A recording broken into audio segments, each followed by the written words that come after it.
Hello दोस्तों, तो आज हम स्टार्ट करेंगे मैग्नेटिक सर्किट के बारे में। आज हम क्या पढ़ेंगे? मैग्नेटिक सर्किट के बारे में।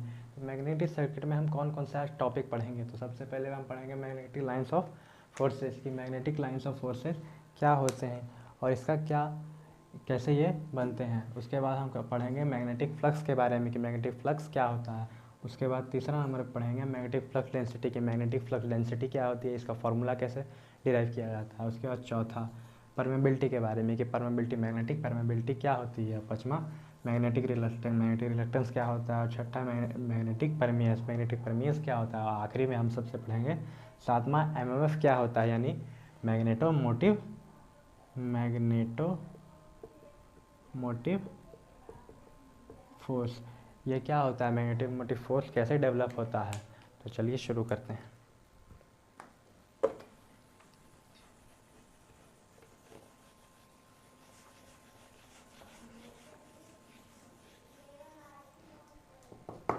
तो सबसे पहले हम देखते हैं कि मैग्नेटिक लाइंस ऑफ फोर्सेस क्या होते हैं। तो देखिए मैग्नेटिक लाइंस ऑफ फोर्सेस, तो मान के चलें क्या है, ये देखिए ये क्या है, एक मैग्नेट है। ये क्या है, एक मैग्नेट है। इसमें क्या है, एक तरफ नॉर्थ पोल है और एक तरफ साउथ पोल है। और आप जानते हैं कि मैग्नेट में एक तरफ नॉर्थ पोल होता है, एक तरफ साउथ पोल होता है। और साउथ पोल इधर भी हो सकता है, नॉर्थ पोल इधर भी हो सकता है। तो एक मैग्नेट है, मैग्नेट में क्या है, एक नॉर्थ पोल है, एक साउथ पोल।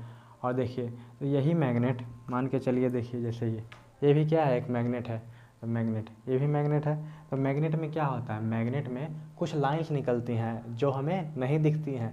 ये कि लाइंस कैसे होते हैं, ये इमेजिनरी लाइंस होती हैं जिसे हम नहीं देख सकते हैं। इसे देखने के लिए हमें क्या करना पड़ेगा, इसे देखने के लिए हमें इसके आसपास कुछ आयरन पार्टिकल्स को छिड़कना पड़ेगा, तब ये हमें क्या दिखेंगे, ये मैग्नेटिक लाइंस ऑफ फोर्सेस दिखेंगे। तो क्या होता है, मैग्नेट से कुछ लाइनें क्या निकलती है, बाहर की ओर निकलती हैं। कैसे, नॉर्थ टू साउथ में, क्या नॉर्थ से लेके साउथ में, मैग्नेट से कैसे नॉर्थ से साउथ की तरफ कुछ लाइनें निकलती हैं। नॉर्थ से कुछ साउथ की तरफ लाइनें निकलती हैं वो मैग्नेट के बाहर। और जो कुछ मैग्नेट में के अंदर कुछ लाइनें क्या साउथ से नॉर्थ की तरफ निकलती हैं। क्या निकलती हैं, साउथ से नॉर्थ, यानी क्या आउटवर्ड में क्या नॉर्थ से साउथ की तरफ, और इनवर्ड में क्या नॉर्थ से साउथ से नॉर्थ की तरफ। यानी मैग्नेट से जो निकलने वाली जो इमेजिनरी लाइन होती हैं, जो क्या मैग्नेट के बाहर नॉर्थ से साउथ की तरफ और मैग्नेट के अंदर साउथ से नॉर्थ की तरफ जो लाइन निकलती हैं, उसे वो क्या बोलते हैं, मैग्नेटिक लाइंस ऑफ फोर्सेस समझते हैं। तो इसको देखते हैं, तो क्या होता है, there are imaginary lines which travel from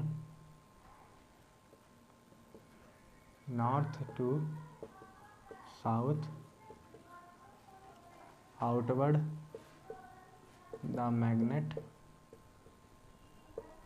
and south to inward south to north inward the magnet। तो क्या मैग्नेट से निकलने वाली एक ऐसी लाइन है, इमेजिनरी लाइन है, जो ट्रैवल करते हैं, यानी सफ़र करती हैं कहाँ, नॉर्थ से साउथ की तरफ आउटवर्ड में, यानी मैग्नेट से बाहर में क्या नॉर्थ से साउथ की तरफ निकलेंगे। कैसे, नॉर्थ से साउथ की तरफ निकलेंगे। और इनवर्ड में यानी मैग्नेट के अंदर कैसे, साउथ से नॉर्थ की तरफ निकलेंगे। इसे वो क्या बोलते हैं, मैग्नेटिक लाइंस ऑफ फोर्सेस। और ये क्या होती हैं, they are always parallel to each other. यानी क्या, ये मैग्नेटिक लाइंस ऑफ फोर्सेस होते हैं, वो कभी एक दूसरे को नहीं कट कर सकती हैं। ये क्या होती हैं, एक दूसरे के हमेशा पैरेलल होती हैं। और ये क्या बनाती हैं, they are the lines makes a close loop. क्या, जो मैग्नेटिक लाइंस होती हैं क्या होते हैं, ये हमेशा एक दूसरे के पैरेलल होती है। और ये क्या कभी भी एक दूसरे को काटती नहीं है, ये हमेशा एक दूसरे के पैरेलल होती हैं। और क्या बनाती हैं, ये देखिए ये क्लोज लूप बन रहा है ना, देखिए क्या जो मैग्नेटिक लाइन्स ऑफ फोर्सेस होती हैं क्या, नॉर्थ से साउथ की तरफ आउटवर्ड द मैग्नेट, और इनवर्ड में साउथ से नॉर्थ की तरफ निकलती हैं। ये हमेशा एक दूसरे के पैरेलल होती हैं और क्या होती हैं, हमेशा क्लोज लूप में होती हैं। तो हम अब आगे मैग्नेटिक फ्लक्स के बारे में पढ़ते हैं। तो मैग्नेटिक फ्लक्स क्या होते हैं, तो देखिए मैग्नेटिक फ्लक्स क्या होते हैं।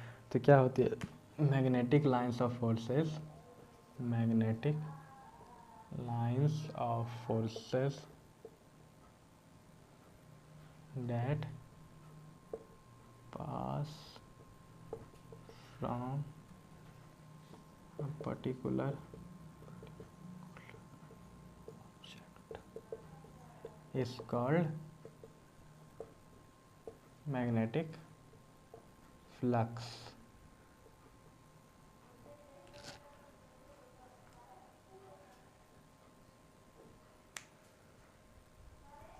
क्या देखिए, तो magnetic lines of forces, magnetic lines of forces जो होती है, अब पीछे हमने पढ़ा कि मैग्नेटिक लाइन्स ऑफ फोर्सेस क्या होती हैं। तो मैग्नेटिक लाइन्स ऑफ फोर्सेस जो होते हैं क्या होते हैं, मान के चलिए क्या है, हमारा एक ऑब्जेक्ट है, ये ऑब्जेक्ट है, और मान के चलिए क्या, इधर देखिए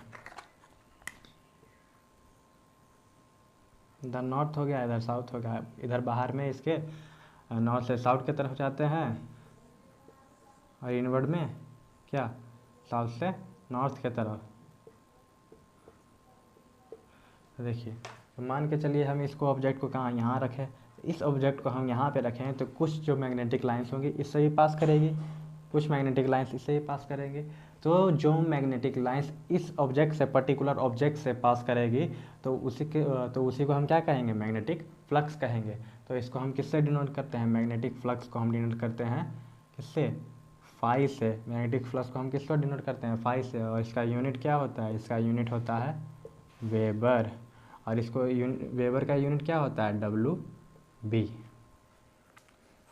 तो क्या मैग्नेटिक फ्लक्स क्या होता है, magnetic lines of forces dash pass through a particular object is called magnetic flux. यानी किसी भी पर्टिकुलर ऑब्जेक्ट से, कोई भी पर्टिकुलर ऑब्जेक्ट से अगर मैग्नेटिक लाइंस ऑफ फोर्सेस पास करेंगी तो क्या बोलेंगे, उसे मैग्नेटिक फ्लक्स बोलेंगे। तो चलिए आगे देखते हैं मैग्नेटिक फ्लक्स डेंसिटी, यानी मैग्नेटिक फ्लक्स डेंसिटी क्या होती हैं, मैग्नेटिक फ्लक्स डेंसिटी क्या होती हैं। तो देखिए मैग्नेटिक फ्लक्स डेंसिटी क्या होती है, flux passing through unity area is called magnetic flux density. क्या जो हमारा मैग्नेटिक फ्लक्स था, मैग्नेट से जो निकलने वाला, मान के चलिए क्या, ये मैग्नेट था, नॉर्थ था, इसका साउथ पोल था, इधर से यहाँ से ये लाइनें जा रही थी, नॉर्थ से साउथ, उसके बाद साउथ से नॉर्थ अंदर की तरफ। तो यहाँ हमने क्या रखा था, एक ऑब्जेक्ट रखा था। तो मान के चलिए ये हमारा क्या ऑब्जेक्ट था, तो ऑब्जेक्ट से भी कुछ लाइनें इधर से उधर होकर जा रही होंगी, तो इधर से उधर जा रही होंगी, तो इसी को क्या बोलते थे, अगर जो मैग्नेटिक लाइन्स फोर्सेस थी जो इसके आसपास जा रही थी, आर पार जा रही थी, तो इसे मैग्नेटिक फ्लक्स कह रहे थे। और अगर जो हमारा ये ऑब्जेक्ट है, तो ये क्या 1 मीटर स्क्वायर, यानी क्या इसका एक जो क्षेत्रफल है क्या होना चाहिए, 1 मीटर स्क्वायर होना चाहिए, यानी इसकी लंबाई भी 1 मीटर और चौड़ाई भी 1 मीटर। तो उस ऑब्जेक्ट को हम अगर ला के यहाँ पे रखें, तो तब क्या होगा, हमारा जो ऑब्जेक्ट के हिसाब से, तो जो फ्लक्स पास करेगा, जो ऑब्जेक्ट से जो फ्लक्स पास करेगा यूनिटी एरिया से, उसे हम क्या कहेंगे, मैग्नेटिक फ्लक्स डेंसिटी कहेंगे। तो इसे हम डिनोट किसे करते हैं, इसे हम डिनोट B से कर सकते हैं। हमारा इसका फॉर्मूला क्या होता है, मैग्नेटिक फ्लक्स डेंसिटी का होता है फ्लक्स, अब पास किससे कराना है, यूनिटी एरिया से, यानी A। और इसका देखिए यूनिट क्या होता है, हमारा फॉर्मूला हो गया। अब यूनिट के बारे, यूनिट, तो फ्लक्स का यूनिट क्या होता है, मैंने अभी बताया, फ्लक्स का यूनिट होता है वेबर, और एरिया का यूनिट क्या होता है, एरिया का यूनिट होता है मीटर स्क्वायर। तो इसका यूनिट क्या बन गया, वेबर पर मीटर स्क्वायर, पर मीटर स्क्वायर। इसका एक और यूनिट होता है जिसे क्या बोलते हैं, वन, जिसे हम बोलते हैं और टेस्ला। और 1 टेस्ला बराबर होता है क्या, 1 टेस्ला बराबर 1 वेबर पर मीटर स्क्वायर। क्या होता है, यूनिट इसका होता है वेबर पर मीटर स्क्वायर या टेस्ला, और 1 टेस्ला बराबर होता है 1 वेबर पर मीटर स्क्वायर। तो क्या हमने देखा, magnetic flux density. Magnetic flux density किसे कहेंगे, जो मैग्नेट है, मैग्नेट से निकलने वाली जो लाइनें हैं, लाइनें के कारण क्या होगा, एक फ्लक्स होगा। तो अगर हम 1 मीटर स्क्वायर को 1 मीटर एरिया वाले किसी ऑब्जेक्ट को लाकर यहाँ पे रखें, जो ऑब्जेक्ट से जितना भी फ्लक्स गुजरेगा यूनिटी एरिया में, उसे हम क्या कहेंगे, मैग्नेटिक फ्लक्स डेंसिटी कहेंगे। तो उसका फॉर्मूला क्या होता है, बी बराबर फ्लक्स अपॉन एरिया। तो फ्लक्स अपॉन एरिया ये हमारा क्या होगा, फॉर्मूला हो गया। और इसका यूनिट देखने के लिए, यूनिट देखिए क्या होता है, फ्लक्स का यूनिट होता है वेबर और एरिया का यूनिट क्या होता है, मीटर स्क्वायर। तो इसका यूनिट क्या बन गया, वेबर पर मीटर स्क्वायर। इसका एक और यूनिट होता है टेस्ला। क्यों टेस्ला होता है, क्योंकि इसे किसने डेवलप किया था, इसलिए सबसे पहले किसने देखा था, टेस्ला नामक साइंटिस्ट ने सबसे पहले इसे देखा था, इसलिए इसका यूनिट क्या हो गया, टेस्ला। तो 1 टेस्ला बराबर क्या होता है, 1 वेबर पर मीटर स्क्वायर। चलिए हम अब आगे देखते हैं परमेबिलिटी और रिलक्टेंस क्या होता है। तो permeability, it is ability to pass flux through it easily. यानी सिंपल से समझिए, आज क्या मेरा तबीयत भी ख़राब है, लेकिन क्या मुझे क्या बहुत अच्छा आज खाना बनाया है, तो बहुत अच्छा खाना बनाया तो क्या मुझे बहुत खाने का मन करेगा, क्या हम बहुत 4 को 5 को रोटी खा लें। तो क्या जो वो मन कर रहा है हमको और खाने के लिए सहयोग कर रहा है, उसे क्या बोलेंगे, परमेबिलिटी बोलेंगे। और लेकिन जो तबीयत भी ख़राब हुआ, तो तबीयत जो ख़राब हुआ वो ध्यान में आएगा, उसे क्या बोलेंगे हम, रिलक्टेंस करेंगे। यानी वो हमको रोकेगा कि नहीं आज कम खाओ, क्योंकि तुम्हारा क्या है, पेट खराब है। तो उसी को क्या कहेंगे हम, रिलक्टेंस। लेकिन जो कहेगा कि मन क्या है, मन कहेगा कि और खा लो इसको, और जो आज तुम्हारा फेवरेट सब्जी बना है, तो उसको क्या बोलेंगे, परमेबिलिटी। तो परमेबिलिटी क्या होता है, it is able two plus past flux through it easily. यानी कोई भी एक पर्टिकुलर ऑब्जेक्ट है, उससे अगर जो जो फ्लक्स पास हो रहा है, तो मटेरियल के द्वारा उसका कोई अपोजिशन नहीं कहेगा आओ आओ और हमको आने दो, उसको क्या बोलेंगे हम, परमेबिलिटी कहेंगे। उसी तरफ दूसरी तरफ क्या, जो रिलक्टेंस है क्या है, it is opposition in the path of flux.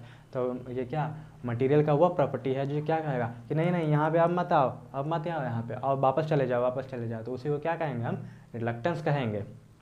देखिए, तो परमेबिलिटी को हम किससे डिनोट करते हैं, परमेबिलिटी को हम म्यू से डिनोट करते हैं। वहीं रिलक्टेंस को हम किससे डिनोट करते हैं, रिलक्स को हम एस से डिनोट करते हैं।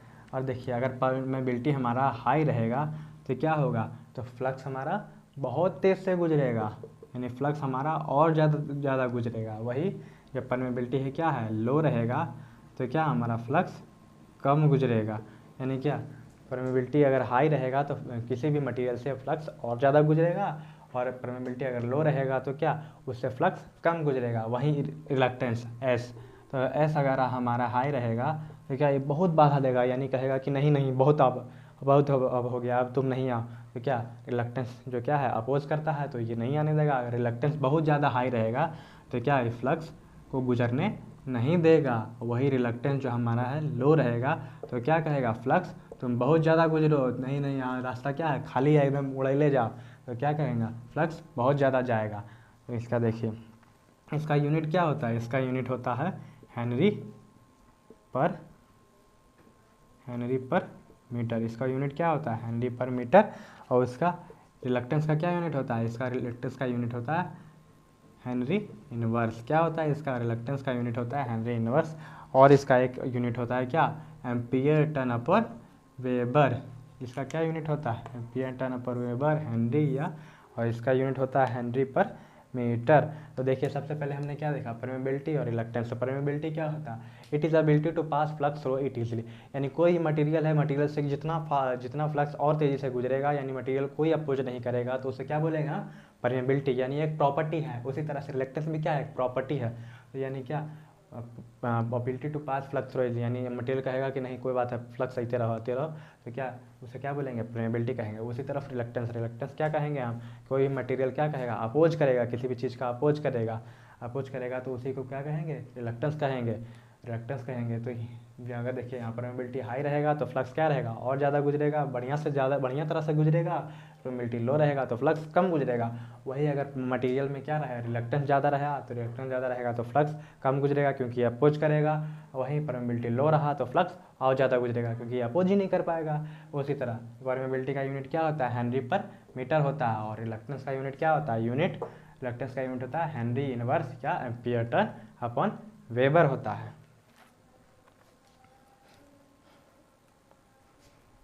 तो देखिए, अब इसी तरह से एक मिलता जुलता शब्द है क्या, परमीयंस।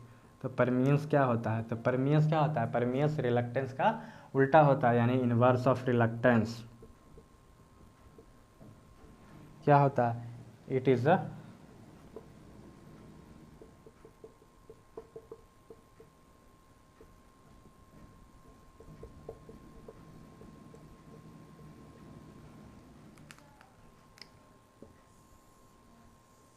क्या होता है? परमियंस जो है ये क्या होता है? इनवर्स ऑफ रिलक्टेंस होता है। यानी अगर रिलक्टेंस क्या है, जो रिलक्टेंस है क्या, अपोजिशन इनफ्लक्स है, यानी क्या, परमियंस है जो उसका उल्टा है। इसी तरह से इसका यूनिट क्या हो जाएगा? इसका यूनिट हो जाएगा हेनरी या और वेबर अपॉन एम्पियर टर्न।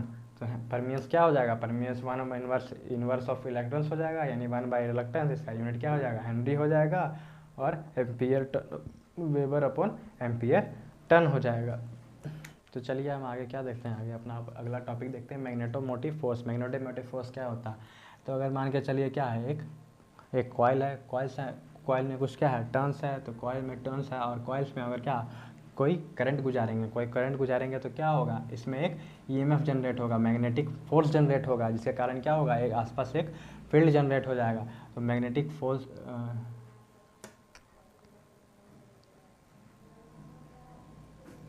क्या मैग्नेटिक फोर्स हो जाएगा। तो क्या इट इज़ क्या होता है? ये it is responsible for flux, यानी क्या, एमएमएफ के कारण ही क्या होता है? फ्लक्स डेवलप होता है। जिस तरह से अगर हम किसी तार में वोल्टेज से किसी तार में बैटरी को क्या, तार से बैटरी को जोड़ दें तो उसमें क्या करंट फ्लो होने लगेगा, उसी तरह से ये भी क्या है, मैग्नेटोमोटिव फोर्स। अगर किसी को हम एमएमएफ दें, अगर किसी कॉइल में अगर टर्न्स है और उसमें करंट प्रवाहित हो तो क्या उससे होगा? एमएमएफ डेवलप होगा, यानी और एमएमएफ डेवलप होने के कारण ही क्या हो जाएगा? फ्लक्स आ जाएगा। अब देखिए एमएफ का क्या होता है? एमएफ का फॉर्मूला होता है एन इंटू आई। क्या होता है? यानी नंबर्स ऑफ टर्न्स और इंटू करंट। और इसका यूनिट क्या हो जाएगा? इसका यूनिट हो जाएगा, नंबर ऑफ टर्न्स का क्या होता है? टर्न्स, और करंट का यूनिट होता है ए, यानी एम्पियर, या इसी को हम लिख सकते हैं एम्पियर अपॉन टर्न। इसका क्या होता है? एम्पियर टर्न हो जाता है। इसका यूनिट क्या हो जाता है? Ampere turn. और हमें एमएफ को अगर बढ़ाना है, एमएफ को हमें और बढ़ाना है, एमएफ को बढ़ाने के लिए हमें क्या करना पड़ेगा? या फिर सबसे पहले या फिर हमें क्या टर्न्स को बढ़ा दें, या करंट को बढ़ा दें, या एन और आई दोनों को बढ़ा दें। तो इससे भी क्या होगा? तीनों केस में एमएफ हमारा बढ़ जाएगा। तो इस तरह से आज हमने क्या देखा? सबसे पहले कि मैग्नेटिक लाइंस ऑफ फोर्सेस क्या होते हैं, उसके बाद मैग्नेटिक फ्लक्स क्या होते हैं, उसके बाद परमेबिलिटी क्या होती है, रिलक्टेंस क्या होता है, परमियंस क्या होता है, और आखिर में एमएफ क्या होता है।